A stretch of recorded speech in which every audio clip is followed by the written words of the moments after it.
It's great to be joined today by Jeff Cohen, who is a journalist, media critic, professor, and the founder of Fairness and Accuracy in Reporting, which is a media watchdog group based in the United States. Jeff, you've been watching MSNBC, among others, very closely for many, many years, and you have been seeing a shift to the right on MSNBC. Talk to us about this. I mean, for people who maybe don't watch MSNBC or do but haven't noticed the shift, in what ways can we see this shift? Well, first, there was a fluky shift to the left, and people have to understand that about MSNBC. I was on MSNBC working on the Phil Donahue show, and I was on the air every afternoon in 2002, 2003. And a few weeks before the Iraq invasion, they fired everyone who was questioning the invasion. And they were at that time trying to outfox Fox. So people should remember that back in near the beginning, MSNBC was center right. And their move to the left was somewhat fluky. We were to be replaced by Jesse Ventura. The Phil Donahue primetime show on MSNBC was supposed to be replaced by Jesse Ventura, but they found out that Jesse Ventura was as critical of the Iraq invasion as Phil Donahue. So they paid him millions of dollars never to go on the air. Who ultimately replaced us was Keith Olbermann.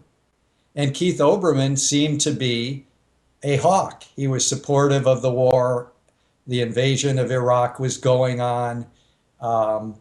And something happened in 2005, 2006, where Olbermann turned against Bush. Bush's popularity was decreasing, and that's when they made a left turn. So people have to understand that when MSNBC became liberal, it was somewhat of a fluke. It was because their primetime host, Keith Olbermann, moved that way, and the ratings soared.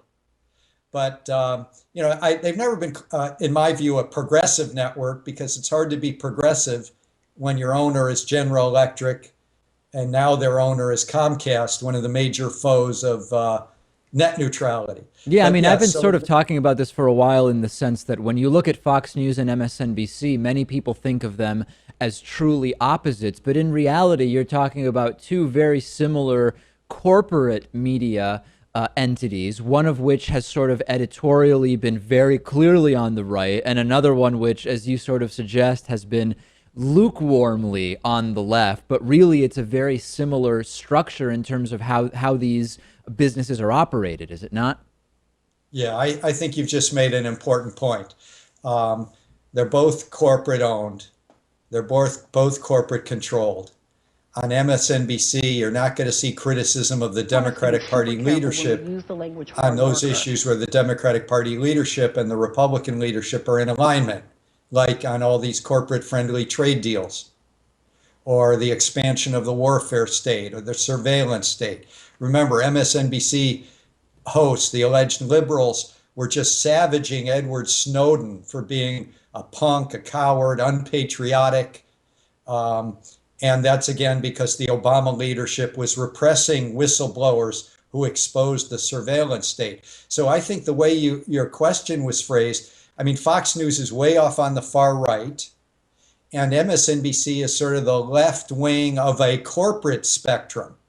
And that corporate spectrum is basically one small step to the left of center, all the way to the far right. In the mainstream media, your political spectrum isn't like what the country is. The mainstream media has a corporate spectrum that goes from center to right, from GE to GM, General Electric to General Motors. So that's real important. But even in the last few months, the last year, MSNBC has been trying to shed some of its even moderate liberal image by making personnel changes. And, they have this ad going, people may start accusing us of being too far to the right. And they list, 6 conservative advocates they've recently hired, including a pretty whacked out far rightist Hugh Hewitt.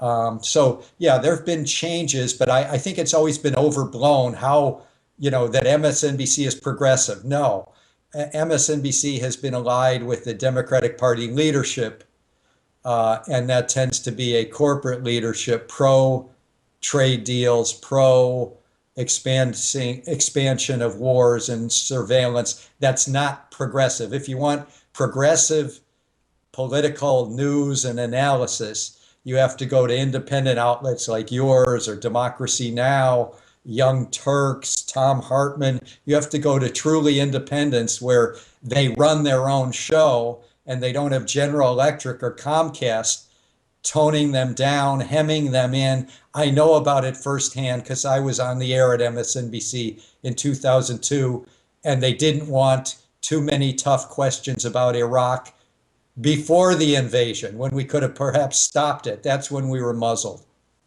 And Jeff, so you talked about one example sort of a personnel change, very specifically Hugh Hewitt, who is absolutely to the right.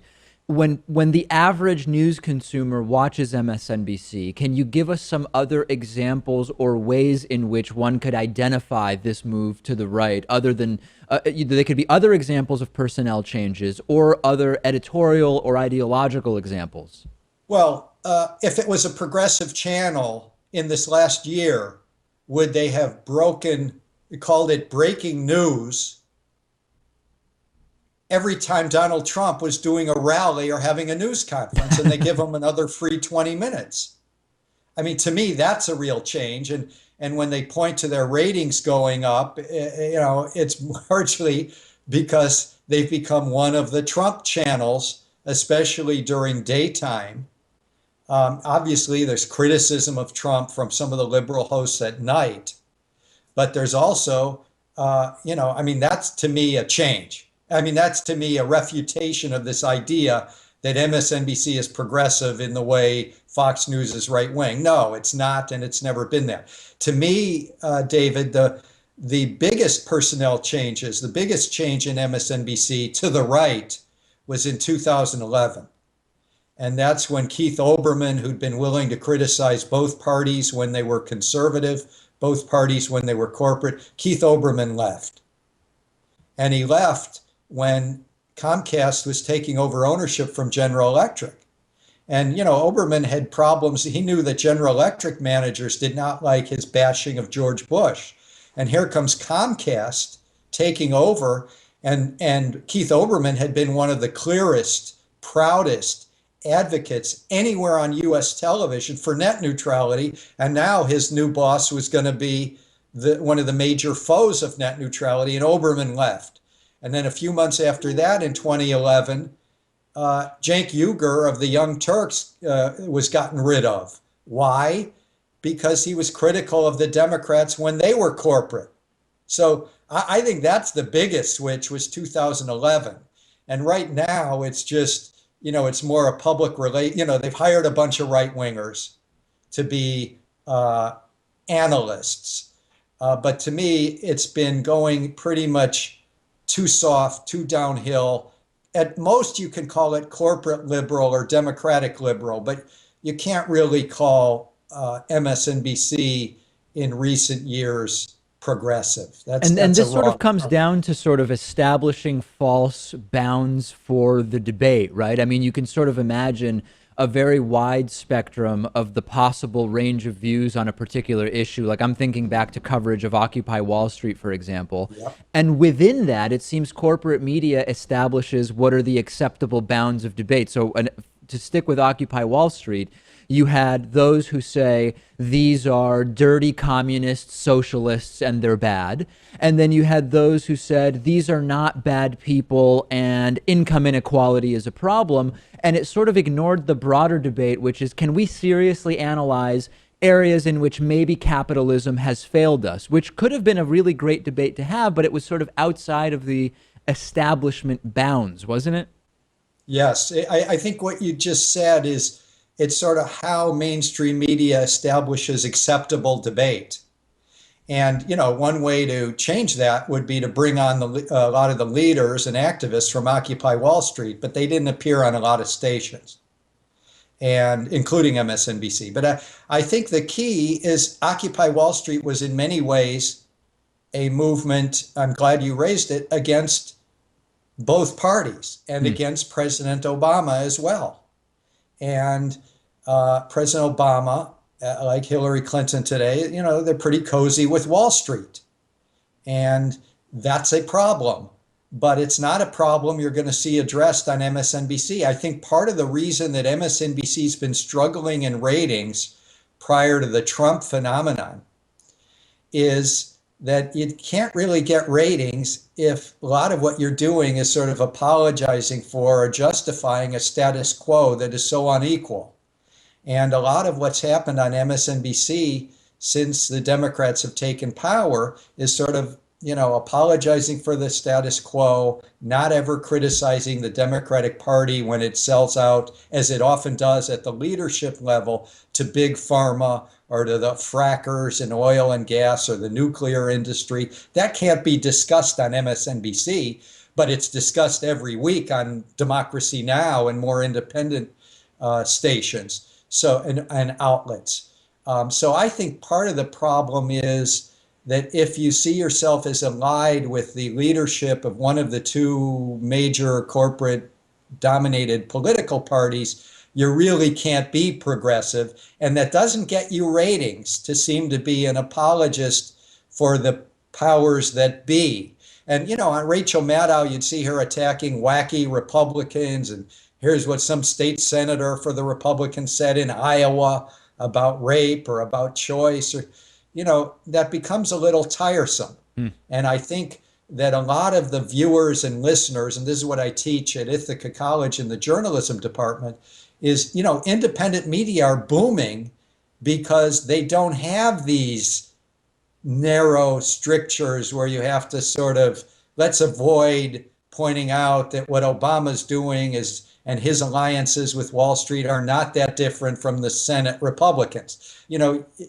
That's the kind of information that the US public is hungry for, and you can get it in independent media, but you don't get it on MSNBC. And to me, the worst moment for MSNBC in recent years is when one host after another was savaging this brave young whistleblower who educated us so much about the surveillance state, and that was Edward Snowden. And there was a choice. A progressive channel and progressive journalists were sort of, are generally thrilled with whistleblowers, were supportive of Snowden, and Snowden was utterly savaged by Joy Reid on MSNBC, by Melissa Harris Perry, by Ed Schultz, who repeatedly was calling Ed Snowden a coward and a punk. So, I mean, Snowden to me was a real example of the limits of corporate liberal media or democratic liberal media. Jeff Cohen, journalist, media critic, professor, founder of Fairness and Accuracy in Reporting. Jeff, always great to have your perspective. Thank you, David. Talk to you soon.